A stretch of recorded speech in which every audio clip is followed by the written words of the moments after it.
Fueron meses de altibajos, con muchísimos giros, una historia que tenía todos los componentes también, ¿no? Era una tensión geopolítica de primera magnitud, era una revolución, era un golpe de Estado, era un país que se derrumbaba, era el gran juego entre Europa, Estados Unidos y Rusia. A la de tres, con Lluís Gracia. Bien, hoy nos acompaña Carlos Franganillo, él es periodista y actual presentador de la segunda edición del Telediario de Televisión Española. Ha sido corresponsal en Moscú del 2011 al 2014, corresponsal en Washington del 2014 al 2018 y ha ganado el premio Salvador de Madariaga, el premio Iris o el premio Ondas. Primero de todo, muchísimas gracias, Carlos, por estar hoy con nosotros. Un placer, Lluís, gracias por invitarme. Y bueno, empezar preguntándole cómo un corresponsal de dos de las ciudades más importantes del mundo acaba siendo el presentador de la segunda edición del Telediario de Televisión Española. Pues casi por casualidad, es decir, yo estaba ese verano en Washington trabajando como corresponsal, me quedaba meses, todavía al menos, de contrato por delante en ese puesto, pero una serie de cambios que hubo en la dirección de Radio Televisión Española hicieron que me llegara esa propuesta de una manera bastante sorpresiva. Me dijeron que querían contar conmigo en el Telediario 2 para presentar, que me lo pensara, tenía poco tiempo para hacerlo, tenía unas 24 o 48 horas para tomar la decisión. Y bueno, pues la verdad es que en un principio me dejó bastante descolocado, no era algo que yo me hubiera propuesto. De hecho, para mí el gran sueño como periodista era ser corresponsal y es lo que más me apasiona, ¿no? La política internacional. Pero en ese momento se estaba conformando un equipo aquí en Madrid muy interesante, que es con el que trabajo en el Telediario, el equipo de edición del Telediario, también en la dirección de informativos, y me atrajo mucho la idea de empezar algo de cero, de tratar de introducir algunos cambios o de participar en esos cambios que se iban a dar en el Telediario. El proyecto me atraía mucho y decidí dar el paso, no me arrepiento para nada. Me sigue interesando mucho la política internacional, pero aquí he aprendido muchas cosas muy diferentes también. Sí, has aprendido muchas cosas diferentes y encima hablas casi cada día a millones de personas. Entonces, una de las cosas que siempre me he preguntado es cómo uno gestiona bueno, pues los nervios. Al final no estás hablando a 1 millón de personas en cuanto a que no están justo delante de ti, hay una cámara, pero igualmente pues estás hablando delante de muchísima gente y hay posibilidades de que cometas errores, entonces no sé cómo uno gestiona ese... Bueno, yo creo que es una cuestión de mentalidad, eso es difícil de transmitir, hay cosas que se pueden aprender obviamente, ¿no? Y hay cosas que se pueden entrenar y ganar seguridad, pero yo nunca pienso que estoy hablando para tanta gente. Quizás si fuera un auditorio y tuviera 200 personas me pondría más nervioso que si estoy aquí en el plató participando en un telediario para 1.800.000 o a veces 2 millones, ¿no? Pero yo creo que es una cuestión de mentalización, ¿no? Es algo que yo solo veo a los compañeros que están conmigo, son 5 o 6 personas que están ahí con las cámaras y los que me hablan por el pinganillo, no tengo esa presión, digamos, del auditorio. Y luego, sobre todo, pues no sé, al final el telediario es algo muy vivo, es algo que puede cambiar en cualquier momento porque puede surgir una noticia de última hora, pero también lleva mucho trabajo detrás. Durante todo el día estás trabajando la información, más o menos tienes unas nociones, en algunos temas más básicas, en otros más profundos, de lo que ha pasado en el día y de lo que puede pasar. Entonces, si hay algo nuevo, si hay algo que te rompe los esquemas o la escaleta, tienes una cierta cintura para reaccionar, para sobreponerte, para transmitir la información que tengas en ese momento, y eso, pues bueno, al cabo de los años te va dando también unas tablas y una seguridad. Dos de los telediarios más conocidos en los últimos meses fueron el de la España vaciada y el del año del coronavirus en Gran Vía. No sé cómo fueron esos grandes montajes. Sí, pues son proyectos apasionantes y es verdad que es un modelo por el que hemos apostado en los últimos años. En esos dos en concreto, pues también llevan un esfuerzo técnico enorme, llevan un esfuerzo humano muy importante. Cualquiera de ese tipo de telediarios monográficos que hemos hecho llevan semanas de preparación. A veces 1 y media, en el caso más extremo, pero suelen llevar más tiempo. Suelen llevar reportajes muy elaborados. Lleva un tiempo hacer contactos, diseñar los rodajes, que no son los de una pieza tradicional, sino que suelen tener un trabajo mucho más afinado. Se piensa mucho en la escenografía, se piensa mucho en lo que queremos mostrar. Cuesta obtener a veces permisos también, pues para rodar, hacer un telediario en un hospital no es tan fácil. Bueno, todo eso lleva un trabajo muy elaborado Por eso hemos tratado a veces de elegir muy bien los temas, son temas que tengan gran importancia social, gran alcance social, que no sean algo tan pegado a la actualidad, sino que sean temas pues bueno, corrientes de fondo, ¿no? Temas con más profundidad.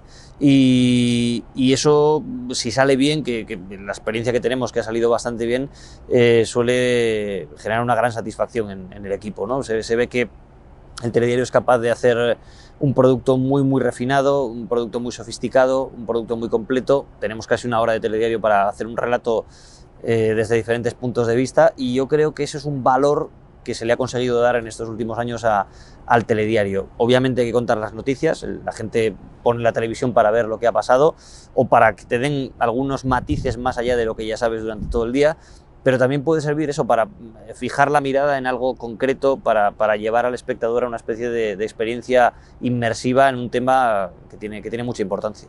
Carlos, he escuchado alguna vez que la gente decía, bueno, la televisión pública baila como baila el gobierno de turno. Entonces, ¿qué piensas de esto? Yo me acuerdo de la entrevista que hiciste a Santiago Abascal, que, bueno, pues hubo gente que se quejó del maquillaje, de que si habías ido, pues, quizá más a matar que con otros, bueno, pues, candidatos. No sé qué piensas de esto. Bueno, yo te digo lo que hacemos y lo que yo hago como profesional, y yo creo que aquí todos los que estamos trabajando en el telediario y toda la gente de la redacción son periodistas muy honestos, son periodistas que tratan de hacerlo lo mejor que saben, y muchas veces esta casa pues se ve salpicada por todo ese ruido político, y a veces, y en el pasado, muchas veces de manera justificada en casos puntuales. Pero yo creo que hay que ser muy escrupuloso con la radio y televisión pública, porque se debe a la ciudadanía.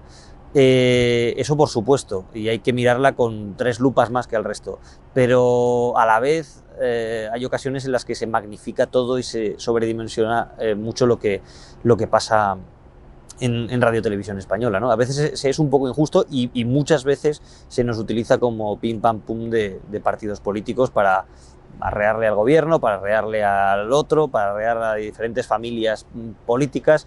Y el periodista de esta casa, de verdad, el que yo conozco, o los que yo conozco, que son grandes profesionales que no tienen más entrega y más intención que hacerlo lo mejor posible y ofrecerle al ciudadano un relato completo, un relato sin estridencias, un relato que no lleve demasiado ruido, sino que, bueno, que esté basado en hechos para que el espectador tenga una idea bastante precisa de lo que está pasando en su país y en el resto del mundo, y se pueda hacer una composición del lugar y tomar decisiones en su vida, claro.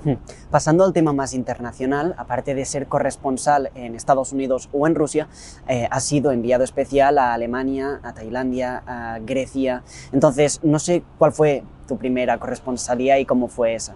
Pues la primera fue Moscú. Llevaba ya un tiempo en el área internacional de los telediarios, que era lo que siempre me había interesado, y tuve la suerte de poder estar allí trabajando.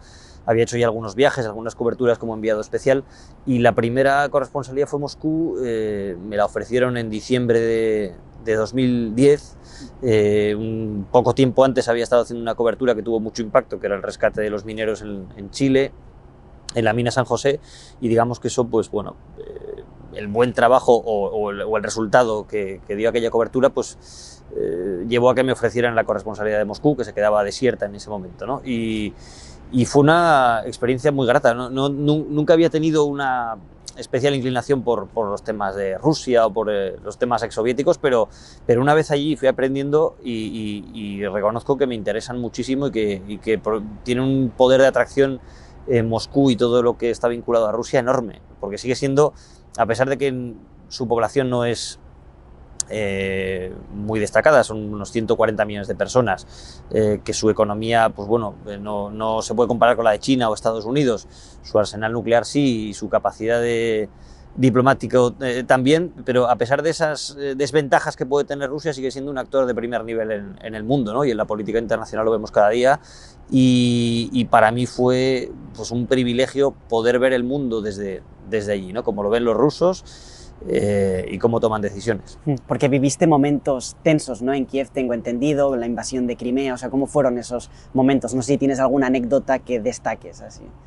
Soy muy malo recordando anécdotas, pero sí que te puedo decir que para mí, hasta el día de hoy, ha sido la mejor experiencia profesional que he tenido. La cobertura de aquellos meses, desde diciembre, noviembre, finales de noviembre de 2013 hasta el verano de 2014, Sinceramente no creo que vuelva a vivir nada como eso, ojalá sí, pero yo creo que fueron meses tan intensos, además conviviendo con compañeros a los que tengo una gran amistad y una gran admiración, además, compañeros de Moscú y de otras partes, donde, bueno, pues hicimos un trabajo muy compenetrado, donde nos veíamos muy frecuentemente en las coberturas. Fue una experiencia vital muy intensa y una experiencia profesional, ya digo, como no conozco ninguna otra.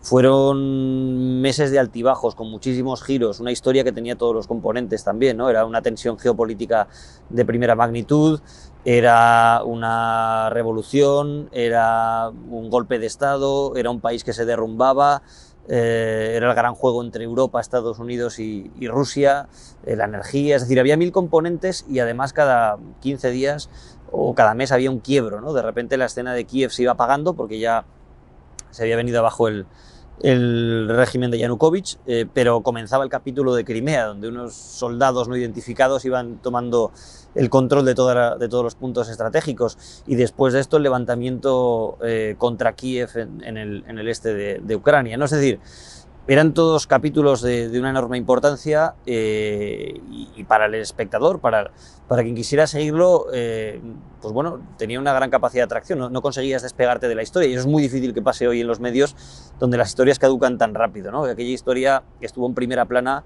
pues 6-7 meses. Pasaste de la Rusia de Putin a los Estados Unidos de Obama. No sé cómo fue ese proceso, no sé cuáles ves que son las principales diferencias entre una corresponsalía ahí en Rusia y en Estados Unidos. Son muy diferentes, es decir, Rusia es una corresponsalía de altibajos. Rusia tiene mucho protagonismo en momentos puntuales, cuando estallan crisis o cuando hay determinadas tensiones.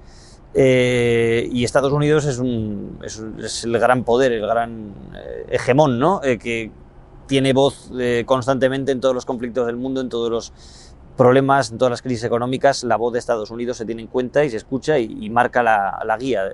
Las elecciones y los movimientos políticos que surgen allí acaban teniendo una enorme trascendencia y cada vez más rápidamente en el resto de Occidente, sobre todo. Es decir, guste o no guste, Estados Unidos es la gran referencia occidental, sigue siéndola y seguramente lo va a seguir siendo durante décadas. Así que, pues bueno, allí el trabajo del periodista es diferente, es un trabajo más de seguimiento de la corriente. Muchas veces es difícil, sobre todo para el periodista de televisión. El de prensa quizá tiene otros recursos, ¿no? Pero el de televisión está muy sometido a la agenda que viene marcada por el Congreso, por la Casa Blanca, por el Tribunal Supremo en menor grado, pero bueno, siempre hay esos vectores que son los que llevan la información constantemente y que siempre están produciendo noticias de interés a nivel mundial. Los ciclos políticos nunca terminan en realidad en Estados Unidos tampoco, entonces el momento en que han acabado unas elecciones, llegan las de media legislatura, al poco tiempo ya empiezan a posicionarse los candidatos a las siguientes elecciones. Es un país que vive la política, o la vivía, como se siguen los deportes, ¿no? en televisión. Ahora he tenido la suerte también, o el privilegio de ver cómo el país se ha ido pudriendo de alguna manera en cuanto al clima político. Es algo que ya venía de atrás, pero digamos que el fenómeno Trump ha llevado esa polarización a la máxima expresión y a una degradación democrática también como no se había visto antes, algo muy preocupante también para el resto de Occidente. Porque, Carlos, ahora has hablado de momentos y de Trump, así que me va perfecto. El 8 de noviembre del 2016, los americanos veían que Hillary Clinton, que en teoría parecía que iba a ser la que iba a ganar las elecciones, pues se veía derrotada por Donald Trump. No sé cómo fue ese momento, cómo lo vivió la gente. Yo lo viví desde Nueva York. Yo estaba siguiendo la campaña de Clinton y me tocó seguirlo en el Jarvis Center, al lado del río Hudson, que era donde Hillary iba a hacer su celebración. Pensaba que iba a ganar, obviamente, los sondeos así lo indicaban, aunque por una diferencia muy pequeña, pero todo estaba preparado para una gran celebración. Entonces, verlo en esa posición para mí fue muy interesante, porque evidentemente lo que había allí eran demócratas, y demócratas neoyorquinos, además. Casi no se puede ser más demócrata que los demócratas de Nueva York, pero ver el chasco que se llevaron, ver el impacto que vivieron aquella gente, era muy impresionante, porque todo estaba listo para la victoria y según iban pasando los minutos y las horas, pues todo se iba derrumbando y estaba, bueno, amaneciendo una pesadilla para esta gente que no conseguían explicar, ¿no? Yo a veces como extranjero y otros corresponsales extranjeros que estábamos allí, quizá podíamos asimilarlo, aunque era una noticia muy impactante, obviamente, mejor que muchos estadounidenses demócratas que no acababan de entender cómo podía ocurrir eso en su país, ¿no? Era algo que no entraba dentro de la ecuación, a pesar de que las encuestas estuvieran más o menos ajustadas. Ver que Donald Trump, que es un personaje histriónico, un personaje muy rupturista, muy polarizador, que viene del mundo del espectáculo también, aunque él sea empresario, siempre está muy vinculado a la televisión, a los reality shows, es decir, es una figura muy histriónica en Estados Unidos. Ver que esa persona, con el discurso que había hecho durante la campaña, llega a la presidencia de los Estados Unidos, pues bueno, era como ver a los extraterrestres aterrizando en la Quinta Avenida, ¿no? La gente estaba realmente desconcertada, estaban fuera de la realidad, ¿no? Fue muy impactante. Claro, pero al final si ganó es porque la mayoría de la población es lo que quería, ¿no? Bueno, la mayoría, evidentemente, el resultado, si se ve el cómputo global de votos, Hillary tuvo más votos en total. Lo que pasa es que bueno, el sistema electoral americano tiene sus particularidades y una serie de votos bien colocados en determinados estados, aunque la cifra total sea inferior a la de tu oponente, pues puede darte la victoria. Es lo que le ocurrió a Trump. Realmente Trump ganó por unos 80.000 votos bien colocados. Ni siquiera tuvo 80.000 votos más que Clinton. Clinton tuvo casi 3 millones de votos más que él. Pero esos 80.000 votos, y eso es lo curioso de todo este asunto, pues le dieron esa victoria. Y ya para terminar, Carlos, no sé qué aconsejarías a los futuros periodistas que vean esta entrevista. Pues es una pregunta siempre muy complicada. La verdad es que yo creo que sobre todo este es un mundo muy complicado, ¿no? Y siempre lo ha sido y sigue siendo un mundo muy precario, y eso es una pena y una vergüenza. Que sepan que es un mundo duro donde van a tener que abrirse paso con serias dificultades. Pero si hablamos solo de la formación o de cómo enfocar la profesión, lo que yo puedo recomendar es tratar de acumular el mayor conocimiento y buscar ser experto en algo, más o menos, digamos, o especializarse en alguna parte de la información, ¿no? Porque uno sale de la carrera de periodismo con unas nociones más o menos profundas del tratamiento periodístico, pero a partir de ahí hay que construir todo un acervo que debería de venir ya de antes incluso para interpretar lo que se ve, ¿no? El periodista tiene que ir a los sitios, tiene que ver las cosas para después contarlas, pero no vale que cualquiera vaya a un sitio a ver cosas, porque una persona que no sepa nada no va a ver nada y otro que sepa mucho seguramente va a encontrar muchos matices, ¿no? Cuanto más uno sepa, cuanto más aprenda y se deje empapar de lo que le rodea, pues va a poder encontrar mejor esos matices, porque ahí es donde está luego el quid de la cuestión. Bueno, pues bien, si eso es todo, muchísimas gracias, Carlos Franganillo, por haber estado este rato con nosotros. Si estás escuchando a la de 3, es gracias al apoyo de nuestros suscriptores. Vamos, únete a ellos para que sigamos creciendo y con ello el programa. Muchísimas gracias.